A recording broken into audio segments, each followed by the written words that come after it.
Christmas morning should have been quiet. That's how I'd planned it, at least.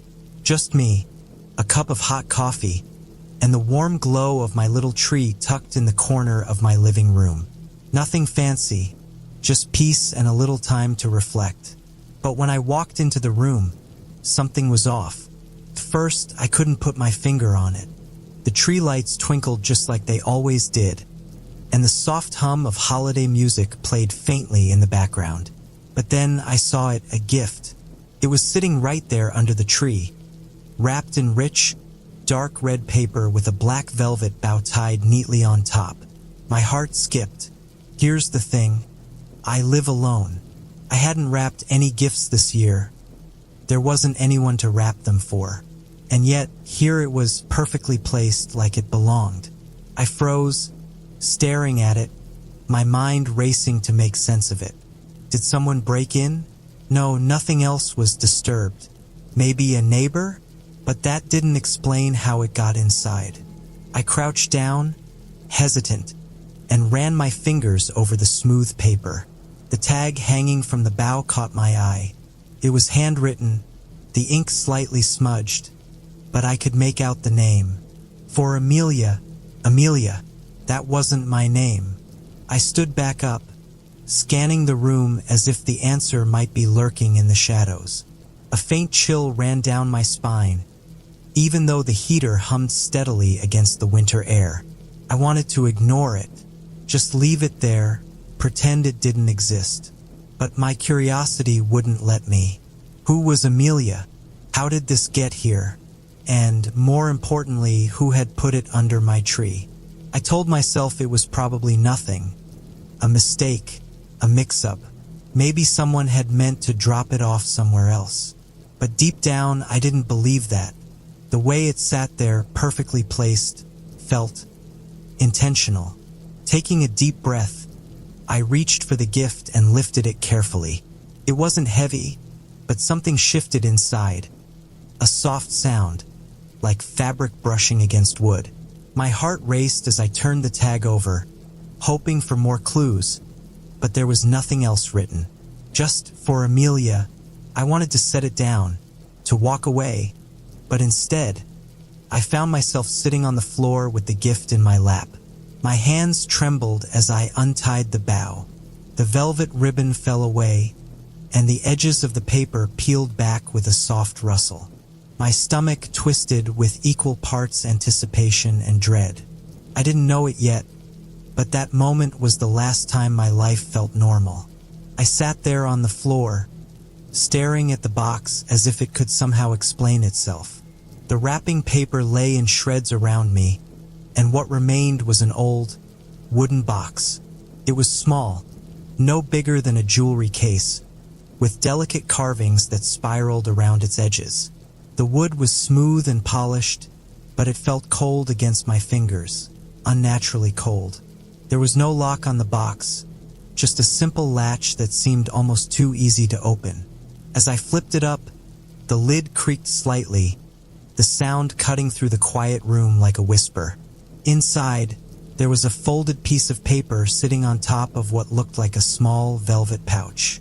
I reached for the paper first, my hands trembling slightly as I unfolded it. The handwriting was sharp and precise, like it had been written with intent, every letter carefully placed. The note read, "Follow these rules, or you won't be able to leave." I stared at the words, rereading them, trying to make sense of what I just read. Leave? Leave where? Before I could think too much about it, my eyes moved to the rest of the note, where a list of instructions was written. Each one was numbered, and each one was strange. Rule number 1. Do not open the pouch until you are completely alone. Completely. Rule number 2. If you hear a knock at your door after midnight, do not answer it, no matter what you hear. Rule number 3. Keep the box in plain sight while you sleep. You'll know why later. Rule number 4. If you wake up and the pouch is missing, do not look for it. Do not try to find it. Just leave your home immediately. Rule number 5. If you break any of these rules, do not seek help. They can't save you. The room felt colder suddenly, like the heat from earlier had drained away. My breath caught as I read the rules again, slower this time, hoping they'd make more sense on a second read. They didn't. What kind of sick joke is this? I whispered to myself, my voice barely audible. I glanced around the room as if expecting someone to jump out and laugh, revealing it was all some elaborate prank. But there was no one, just the faint hum of the heater and the glow of the Christmas tree lights. The pouch was still in the box, sitting there like a quiet challenge. I thought about opening it just to see what was inside, but my eyes flicked back to the first rule. Completely alone. I didn't know if I could trust the note, but I also didn't know if I wanted to test it. The rules were absurd, almost childish, but the way they were written, the finality of the words, made them feel serious, like whoever had written them wasn't joking. And then there was the last line, they can't save you. Save me from what? I felt a tight knot of unease growing in my chest. There was something in the air now, something that made the room feel smaller, like the walls were pressing in. The once cozy glow of the tree now cast long, strange shadows that seemed to stretch farther than they should. My phone buzzed, jolting me out of my thoughts. I grabbed it, desperate for the distraction, but when I checked the screen, there were no notifications, no messages, no missed calls. It buzzed again, this time longer, as if someone was trying to call. But still, the screen was blank. I set the phone down quickly, my heart racing now. Was this connected to the box? The rules? I didn't know what to do. Should I follow the rules? Ignore them? I didn't even know where this box had come from, and yet I was sitting here, letting it scare me. I picked up the note again, scanning the rules one more time. My eyes lingered on rule number 2. If you hear a knock at your door after midnight, do not answer it. I glanced at the clock on the wall. It was almost 11. By the time the clock struck midnight, I was practically glued to the couch. The note and the box were sitting on the coffee table in front of me, and I kept staring at them like they might somehow disappear if I looked away. The room felt colder now, the kind of chill that seeped into your skin no matter how many layers you wore. The Christmas lights flickered faintly, not enough to make me panic, but just enough to keep me on edge. I checked the lock on my front door for the 3rd time. It was secure, bolted, even, but rule number 2 kept echoing in my head. If you hear a knock at your door after midnight, do not answer it. I laughed nervously, trying to shake off the fear. This is ridiculous, I muttered. It's just a dumb prank. But deep down, I wasn't so sure. I don't know when I fell asleep. The exhaustion of worrying over the rules must have gotten the better of me. When I woke up, it wasn't to the soft hum of my heater or the comforting glow of the tree. It was to silence. Thick, suffocating silence. I blinked, groggy, trying to shake off the heaviness in my head. The room was dark, except for the faint outline of the box still sitting on the table. The Christmas lights had gone out completely. I reached for my phone, fumbling with shaky hands. The screen lit up, and the time glared back at me. 12:17 a.m. That's when I heard it. A knock. 3 slow, deliberate raps against the front door. My breath caught in my throat. I sat up, heart pounding so loudly it drowned out everything else. Another knock followed, just as deliberate, just as steady. Rule number 2. My mind raced. Do I call the police? Do I look through the peephole? What if it's just a neighbor? No. The rules. I couldn't break the rules. I stayed frozen, barely breathing, as the knocks continued. They didn't grow louder or more urgent. They just kept going, like whoever or whatever was on the other side had all the time in the world. Then they stopped. I waited, my body tense, expecting something worse to follow. But the silence returned, heavier this time, pressing down on me like a weight. I thought I was safe until I saw the shadow. At first, I thought it was a trick of the light, or rather, the lack of it. But as my eyes adjusted to the darkness, I realized there was no mistaking it. It was faint, but it was there. A figure standing just outside the window across the room. I told myself it couldn't be real. I told myself it was just my imagination, or maybe a branch swaying in the wind. But then it moved. Slowly, almost imperceptibly, the shadow shifted, its outline blurring like smoke. My stomach twisted into a tight knot. I didn't dare move. I didn't dare breathe.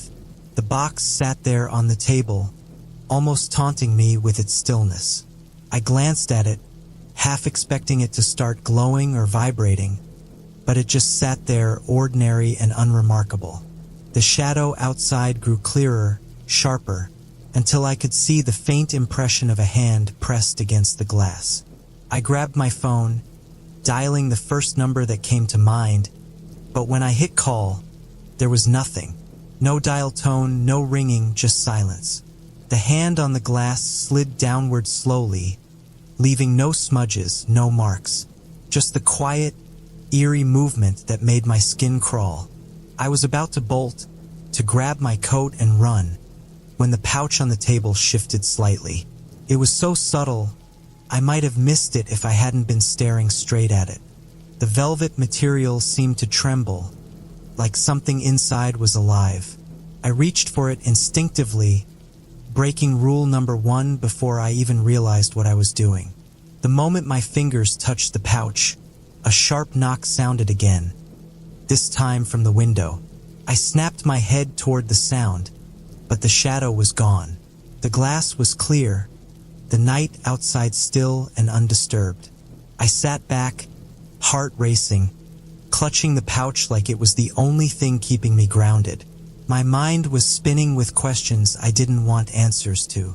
Who or what was outside? And what had I just done? I sat frozen on the couch, clutching the velvet pouch like it was the only thing tethering me to reality. My breath came in shallow bursts, and my heart thudded so hard it felt like my ribs might crack. The room was quiet again, too quiet. The shadow outside the window was gone, but that didn't bring relief. If anything, it made the silence heavier. My mind raced, replaying the moment I touched the pouch. I had broken rule number 1, and now I was waiting for the fallout. I placed the pouch back on the table, almost like an offering, hoping whatever I'd done could still be undone. It didn't move again, but something in the air felt different, like the room was holding its breath. And then I heard the footsteps. At first, they were faint, almost like an echo. Soft, deliberate taps against the wooden floor. I tried to convince myself it was my imagination, but the sound grew louder, clearer. They weren't coming from outside. They were coming from upstairs. The problem was, I didn't have an upstairs. My chest tightened as I strained to listen. The footsteps continued, slow and deliberate, like someone was pacing back and forth. I forced myself to stand, every muscle in my body screaming in protest. My legs felt like lead as I took a shaky step toward the hallway. The sound of my own heartbeat filled my ears, drowning out everything else. I peeked into the hallway, half expecting to see someone standing there, but it was empty. The steps above me stopped abruptly, replaced by a faint creaking sound. The ceiling. I backed away, gripping the edge of the doorway for support. I didn't know what was happening, but I knew one thing. I couldn't stay here. I reached for my coat, but before I could grab it, the lights flickered violently. The soft glow of the Christmas tree erupted into a strobe of sharp, chaotic flashes, sending shadows dancing wildly across the room. And then the knocking returned. It wasn't at the front door this time. It was everywhere. Rapid, frenzied knocks pounded against every surface, walls, windows, even the ceiling. It was deafening, an unrelenting cacophony that seemed to close in around me. I pressed my hands over my ears, trying to block it out, but the sound only grew louder. I stumbled back toward the couch, my foot catching on the corner of the table. The pouch tipped over, spilling its contents. The knocking stopped. The silence was immediate, like the air had been sucked out of the room. My chest heaved as I looked down at the floor. There, lying in the middle of the scattered velvet, was a small, tarnished key. I bent down to pick it up, my fingers trembling as they brushed against the metal. The moment I touched it, the air shifted again. It felt heavier, thicker, like the walls themselves were closing in. And then the whispering started. It wasn't clear at first, more like a faint hum that seemed to come from every direction. But as it grew louder, the words became distinct. Amelia, the name from the tag. It wasn't just one voice. It was many, layered and overlapping, each one murmuring the same name. I clutched the key tightly, the cold metal biting into my palm. The whispers didn't stop. They swirled around me, rising and falling like waves, pulling me under. I stumbled toward the front door, desperate to escape, but the moment I reached for the lock, the key grew hot in my hand. Too hot. I yelped, dropping it to the floor, and as it clattered against the wood, the lights went out completely. Darkness swallowed the room. For a moment, I thought I'd gone blind. My hands groped for the door, for anything to steady myself, but I couldn't see. Not even the faint outlines of furniture I knew were there. And then I heard it, breathing. It was soft and shallow, like someone standing just behind me, waiting. My body froze. My mind screamed at me to move, to run, but I couldn't. The breathing grew louder, closer, until I could feel the warmth of it against the back of my neck. Amelia, the voice was right there, low and rasping, almost gentle. It wasn't angry, it wasn't threatening, but it wasn't human. I bolted. I didn't care where I was going. I just ran. My feet stumbled over the coffee table, sending the box flying, but I didn't stop. My hands found the edge of the couch, the armrest, the wall, anything to guide me through the suffocating dark. And then I saw it, the key. It was lying in the middle of the floor, glowing faintly. I hesitated, but the whispers returned, louder this time, more insistent. Amelia, I didn't know what I was doing. I didn't know why I reached for the key again, but I did. The moment my fingers wrapped around it, the breathing stopped. The darkness shifted, pulling back like a heavy curtain, and suddenly, I wasn't in my living room anymore. I was standing in a hallway. The walls were old, cracked, and covered in a faint layer of dust. A single light flickered overhead, casting weak shadows that stretched and twisted unnaturally. The key in my hand grew heavier, like it was pulling me forward. My feet moved on their own, carrying me down the hallway toward a door at the end. The door was old, its surface marred with scratches and faded symbols I didn't recognize. The whispers grew louder as I approached, almost like they were urging me on. I stopped in front of the door, my breath catching in my throat. I didn't want to open it, but I didn't have a choice. The key slid into the lock with a soft click, and as the door creaked open, the air around me grew still. Inside, there was nothing but darkness. And then I saw her. The room beyond the door wasn't what I expected. It wasn't a void or some supernatural nightmare. It was a small, dimly lit space, no larger than a closet. At its center stood an old chair, its wood splintered and worn from age. Sitting on the chair was a woman. She was still, almost statuesque, with her hands folded neatly in her lap. Her long, dark hair covered most of her face, but the little I could see of her features told me she wasn't alive. Not in the way I was. I wanted to move, to run, but my legs felt rooted to the ground. The whispers were louder now, circling me like a storm, and through them, I heard her voice. "You broke the rules," she said. Her voice wasn't angry or cold. It was calm, almost gentle, and that terrified me more than anything else. I opened my mouth to speak, but no words came out. The woman lifted her head slightly, just enough for me to see her eyes. They weren't human. They were dark, endless, like looking into a deep well. I wasn't supposed to find it. I finally managed to say, my voice trembling, "The gift. It wasn't for me." Her head tilted to the side, and for a moment the whispers stopped. "But you opened it," she said. The words hit me like a punch to the chest. I tried to explain, to apologize, but the air seemed to thicken around me, choking out my voice. She stood slowly, and as she did, the walls around us began to shift. The cracks in the plaster widened, and the room seemed to stretch, pulling me farther from the door. "You shouldn't have touched it," she whispered, her voice echoing in the growing void.